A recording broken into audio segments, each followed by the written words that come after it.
Hey friends, welcome to Tori Talks TV. I'm Tori. And I'm Dr. S. On this episode, we'll be reviewing This Is Us Season 4, Episode 15, called Clouds, which is a Joni Mitchell album. Mm-hmm. I learned from this episode. Yes. Yeah, so this wasn't a super eventful episode, but it was kind of like a reset for us, like a palate cleanser, Yes. if I may. So let's break down this episode and start with Kate. All right, Kate. So she was not impressed by that grand gesture of Toby's. She's not ready to forgive him. Yeah, and I was like, hey, come on. I didn't like that either, yeah. I was like, that was nice. I was like, really? That was like, he went all out with like, that. Like, he can't win. Yeah, exactly. Mm-hmm. Well, leave it to Madison to put her in her place. Mm-hmm. So she's becoming quite the... we knew that Madison was a good friend. We liked her, yeah. like, probably after, like, the first time we met her. Maybe not the first time, but, like, a few times later. Right. Yes. So that was obviously... So she, last episode told Kate that she slept with Kevin, and then, like, this is, like, the lunch to make things better. But, yeah, I do like that she said, at least he, like, said sorry, and he's trying, and you're supposed to, when you're married to someone, you accept them even when they're at their most vulnerable, and I really liked her speech. The way she said it was so good, like, he shouldn't be punished for revealing, like, his... That was so true. Good job, Madison. I have a question, though, about this whole girl code thing, like, what girl code is violated? Is it not okay? Thank you. I didn't understand why she had to apologize, because, like, I didn't know you couldn't sleep with your friend's brothers, because, like, oops. I didn't know that was a thing either. I have a brother, and if one of my friends slept with him, I'd be like, way to go, dude. Okay, who cares? And if my brother was like Kevin, I'd be like, can't blame you. Yeah. No, like, that's true. Right. I don't know. Yeah, I missed that in the book, the girl code book, or friend code book. Yeah. Yeah, I don't know that code. She's like, she's on probation? Exes, I get, or like, but brothers, I didn't really get that. Poor Kate. She didn't really get much of a good storyline this time around. But she did end up coming around for the whole Toby thing, and that was so sweet, because not only was it the makeshift studio, it was the little playpen area for Jumpin' Jacks. Is it called Jumpin' Jacks and the Bugs? It was so cute. So it was for both Kate and for Jack, which I didn't get that when he first revealed it. I thought it was for Jack, but I guess it did make sense. Just to, have him around while she's doing it. But that's so cool that they showed Jack growing up. So it's because Toby planted the seed. I had a question though. So we still don't know Kate and Toby, and are they gonna break up? Like, what's the? I'm so confused. I don't know either, but I have a theory. Okay. I think Kate dies. Is this morbid? Oh, wow. Okay, I know. I'm sorry. Well, we already know about the whole divorce thing, or possible divorce, because what? The signing of the paper. Yeah, but I don't know why.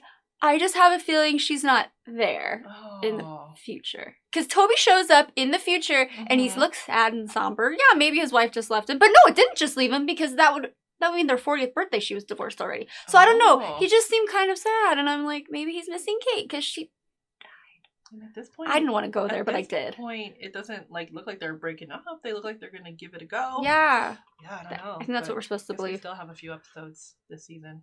Yeah, but we'll find out. All right, let's move on, because now I feel bad about saying that. Let's move on to Kevin. So I think this is his redemption episode where he's trying to show, hey, look, I'm dependable. I can take care of Mom. Right? He did it. He did a great job. He did both. He was fun Kevin and responsible Kevin. Yeah. She tried to bring him down though. I like how he didn't let her. Yeah, no, I like that too. It was very cute to see them, because we don't see a lot of just the two of them together. Yeah. This is really where I thought it was super cute. I'm going to show you a picture of it actually. Okay. Look how happy she is. I know. Look at the joy in Carpe Diem, Rebecca. I love Carpe Diem, Rebecca. I love her too. I want to hang out with her. She's wearing me out. He's like, no, really, you take her. So she, of course, wants to go to Joni Mitchell's old house, and they kind of are breaking and entering, but that's fine. Yeah. Exactly. Because look how happy she is. And the way that Kevin looks at her just took my breath away. He just, when she's in the record store singing the song, he listens to her tell the story. He's in the moment. Oh, which I love. Which is I liked when she was singing, and then it would cut back to her and Jack when they were trying to find the house, and she was singing. That was really beautiful. Oh, that was sweet to incorporate that. Yeah. But honestly, the part that got me the most emotional was when, in adult life, present day Kevin, when he went and bought that baseball card. That in the flashback, when he was trying to say, "You're not fun like Sophie's mom." Yeah. And then she's like, "Oh, yeah." And so she was helping him find that one baseball card while, and chewing gum. That was really cute, too. Super cute. But yeah, when he goes and he buys that card and he puts it in his wallet, like, we'll always have this memory. Because he knows something's going on. Because I think everything burned in the fire, right, is what they were trying to, because all her record collection. I was thinking about that, like his whole card collection, because I was like, oh, I wonder what happened to the cards. Oh, the cards. That's right. I didn't even put that together. So now he can remember that and tell the story too. I'm really happy for him. Future generations. Yeah, exactly. Well, I hate to be a downer, but Rebecca, it turns out she was preliminarily diagnosed with Alzheimer's, which we knew. Or we thought. We suspected. Yes, exactly. So that was sad. She took it well. She did. But yeah, I think that's probably ultimately what prompted him to go get that card, huh? I think she's trying to be strong for everyone. Typical. Yeah. Typical. Exactly. She was really, She didn't want people to change like the way they act with her, which I get that. She told Kevin that. Yeah, that was really sweet. Yeah. That was really sweet. All right, let's move on to the last sibling, to Randall. I saved him for last because this was really big. Very big. Yeah, so this is his first therapy session. I like that picture that you chose. Well, thank you. Because I wanted to talk about that whole choice. The cinematic choices. I love that because let's talk about it. So he is in his first therapy session and he seems defensive and he seems distracted and irritable and I'm like, oh, I wonder who plays the therapist. Well, we don't know. Yeah. That's basically the angle we get. It just shows him. You don't even see the coffee pot or whatever, the coffee machine. I was like, yeah. You don't really see all this. You just see him reacting to it, which, again, flawless acting by Sterling K. Brown. He never ceases to amaze me. But what they reveal in this therapy session was probably things we already knew. Like, he has an unhealthy codependency to his mom, which he tried to say, oh, she's the least of my worries. It seemed like he was saying. Like, he's saying, like, she needs me, but is that, like, a story that he's told himself his whole life? That he, like, needs, like, she needs him? Because he is, like, adopted, like, not, like, you know, hers by, like, biological. So I wonder if that's, like, kind of like an adopted kid narrative. That's true. Well, also, you see in flashbacks right after Jack dies, Randall's kind of the one that helps mom out more, and, you know, Kevin's off with Sophie, and then Kate's got her own issues, too, so it always seems like Randall was the one that was there, so then maybe that's where it all kind of really started to build, but it just seemed to me like he didn't seem to understand, like, maybe I'm codependent, but it's fine. Yeah, exactly. It's healthy, but I don't think it is. No, it's not. No, it's not. No. And she kind of calls him out, like, he's like, this family would fall apart if it wasn't for me, and then she's like, really, would they? He was like, that's it, I'm done. And it cross-cut with Kevin and how he actually did come through and made it to the doctor's appointment on time. And I thought that was really well done. Wanted to talk about how he complained about Kevin and about how he's maybe unreliable or irresponsible, and also that he likes to make light of everything. He doesn't take anything seriously. But it's that very thing that helped Randall in the past with his panic attacks. Exactly. So... And they made a comment about, I think it was Rebecca, about how he's able to, like, be the person that, like, calms people down. Yes, she praised him for that. Exactly. And he's been doing that for Randall since they were little kids. We just saw that last episode. That's true. Sometimes you need that distraction because you're going through it no matter what they say that you're still going through it. So it's a nice little distraction. So I like the appreciation for Kevin and the way, because I've noticed his character. I'm always like, oh my God, it's Kevin. But it's the little things that he does. Yes, exactly. Yes. But I'm wondering if this is where the rift starts with Kevin and Randall. Yeah. Because we know they're not talking. Oh, and Kevin's doing more with Rebecca. Yeah. And he lives in LA, so he's going to be there for those things. And now Randall sees that it's not just him who can help, but maybe he feels out of control, which seems to be a big issue for him. Wow, that's true.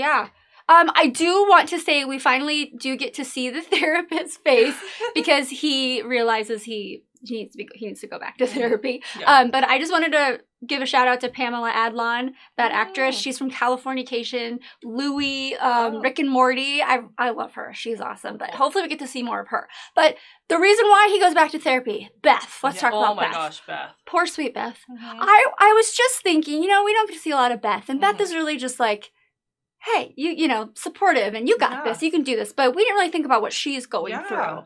So she reveals that she has pepper spray and she bought that phone for Tess because she wants to know for Annie. The littler one. Yes, because she wants to know where she is. Yeah, and that she's taking prescription pills. Yeah, for sleeping because she can't sleep. I know. So she's been very affected by this break-in as well. She's had to be like so strong and hide all that from Randall because she doesn't want him to go over the edge because she's seen that happen before. Gosh, that's hard. Poor Beth. So she's like, I don't want you to just go to therapy for you. I want you to go for me. That was really good.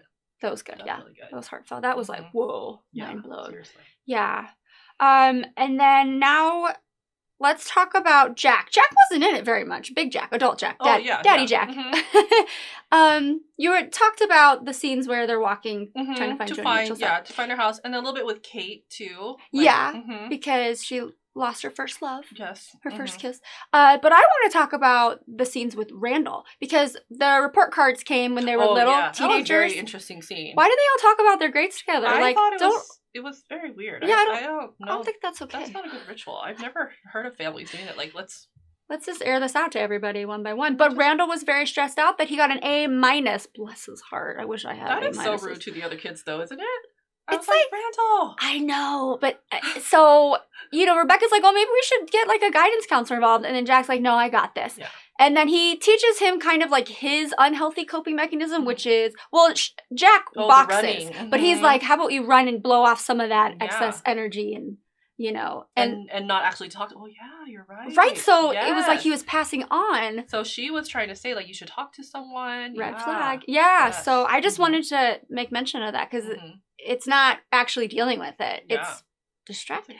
That's good. Yeah, right? And when I think about it, like, Kevin and how he's, like, an actor, that's actually kind of a more healthy way to, like, work out emotions because you're, like... That's true. So maybe that's why he's, like, becoming so mature. I didn't even think about that. That was brilliant. And then we gotta give love to Miguel. Oh, Miguel. Because I love Miguel. Because I love Miguel. Yeah. Exactly. Well, I want to say that I thought that was really well done at the end when they showed Jack and Rebecca sitting on the couch about to watch. Well, I could tell it was Death Becomes Her. Did you see? Yes, you notice the movie? Yeah, exactly. And then it was juxtaposed with Miguel and Rebecca sitting on the couch snuggling, and he fell asleep on.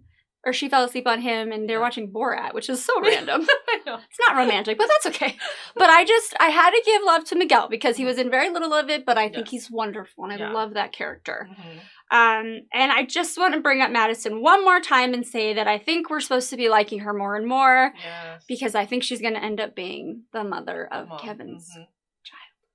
Not that I want that, but it wouldn't be the worst thing. I mean, I guess if we do the time frame, I guess that works out. Yeah, it wouldn't be the worst thing ever, but I just was, me, Team Sophie, always. I know. That's okay. I'll get over it. Make us like her, though. They know how to do it. Yep. She is a great friend to Kate, so that's awesome. All right, you have anything else? No. All right, I think we're done. All right, well, This Is Us returns in 2 weeks, so... I know. We'll also return in 2 weeks and we'll have more reviews for you. We'll see you then. Thank you so much for watching. Bye-bye.